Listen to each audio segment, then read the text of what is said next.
علیکم. سلام. تاسو نوم څه دی؟ فیض الله. فیض الله څنګه یې؟ خیر دی تاسو. نن د خلکو جنډې راغستې دي او پوره جوش و خروش دی په دې بازار. دا ولې؟ بس وایي 14 اګست دی یارانه. دا 14 اګست څه شی؟ عبدالرحمن نن د وړو څه جنډې راغستې دي او دا څه قصه روانه ده؟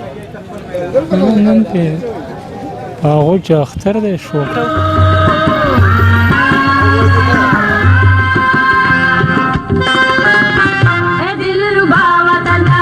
ګران پما وطنا اے دلربا وطنا ګران پما وطنا زما د خمزر کی درمانا د نظارې ګم پاکستان چې د وطن په نامه سر نشیندي چې د وطن په نامه سر نشیندي د دې نه ښه ده چې مردار شي سړی. السلام علیکم خو کتونکو زما طرف نه د مینې او د خلوص نه ډک سلامونه، نیکې هیلې او پیرزونې قبولې او منظورې کوي په دې هیله سره چې ټول به روغ جوړ یې د ښکلي شانتي ژوند نه به خوندونه مزې اخلئ. د ټول ناول خو تاسو ټول ته جشن آزادي مبارک، یعنی کې 14 اګست 1947 کې پاکستان آزاد شوی دی. هم دغه د آزادۍ جذبه تر اوسه پورې هم دغه شانتي قایم او دایمه ده. نن په ټوله دنیا کې، په ټوله نړۍ کې، په ټول پاکستان کې 14 اګست په جوش و خروش سره نمانځلی کیږي. ماشومان چې دي هغې په دغه کې بیا په ښه طریقې سره پارټیسیپیشن کوي. نن چونکې د اختر درېیمه ورځ ده، نو په دې وجه باندې د سکولونو چوټي ده. هغه خوند، هغه جذبه چې دی د ماشومانو نشته، خو بیا هم د وطن سره مینه چې ده هغې ژوندي ساتي او اوس هم ماشومان راوتلي دي او په څه نه څه طریقې سره خپل دغه 14 اګست سلیبریټ کوي. موږ دلته کې د خلکو نه داسې لږ دلچسپ تپوسونه کوو، تاسو به د هغې جوابونه اورئ. زموږ سره اوسئ. نه او دا 14 اګست ولې خلک مناوي؟ زه څه خبرم، دا خلک دا په هر منې باندې په دې ورځو باندې دا کار کوي نه او که نه. او د پاکستان چې آزاد کړی و پاکستان خو دغه دا 14 اګست دی که نه؟ 14 اګست دی. دا خلک ولې مناوي؟ دا بس د پاکستان دغه دی که نه؟ څه دی؟ 14 اګست خو ځکه مونږ منځو که نه چې 14 اګست باندې زمونږ پاکستان آزاد شوی دی. اولنی وزیر اعظم به د پاکستان څوک و چې د کله پاکستان آزاد شو؟ لیاقت علي خان.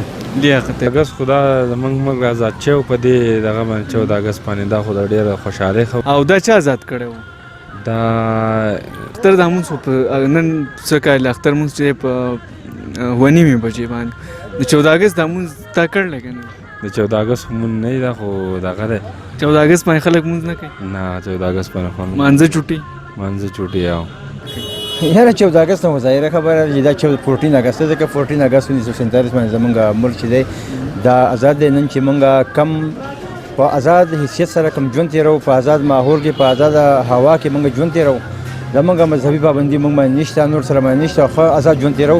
نو هغه مونږ سلیبریټ کوو ځکه زموږ مشرانو قربانیانې ورکړي. او په دې وجه چې نن ډېره د خوشحالۍ او د ازادۍ ورځ ده. کله چې یو مارغه په پنجره کې بني که نه، هغه د هغه پنجرې نه بهر ته وځي، نو هغه څومره خوشحاله شي. او دا راته ووایه که نه د اختر مونځ خو سهار کې کېږي، 14 اګست ته مونځ دا سهار په 8 بجې. موږ ښکلی پاکستان غواړو، ښکلی یو وطن غواړو، د سره ګلو ګلشن غواړو. موږ بچي د پاکستان یو، ګوره ګوزان به په قربان کړو، خویان به پاکستان کوي. په ښه حاجب زینت لرو، ښه شان شوقت لرو، بې شانه ښه طاقت لرو. موږ به لرې غاصبان کړو، واړه به په لازال کړو. دا دی د مسلمان وطن، د غیرت د ایمان وطن، د غریب هم د خان وطن. 14 اګست ولې خلک مناوي؟ 14 اګست خو دا 14 اګست 1947 کې د پاکستان د ازادۍ ورځ ده. چونکې دا ورځ خو د ملک د ازادۍ ورځ ده، دا په خوشحالۍ سره په جوش جذبې سره مناول پکار دي. دا راته ووایه پاکستان اولنی وزیر اعظم څوک؟ اولنی وزیر اعظم لږ سوچ وکړه ځه. څه ذهن کې ولي دا خو زموږ د ملک د ازادۍ لپاره مناوي. او بل څه وجه نشته؟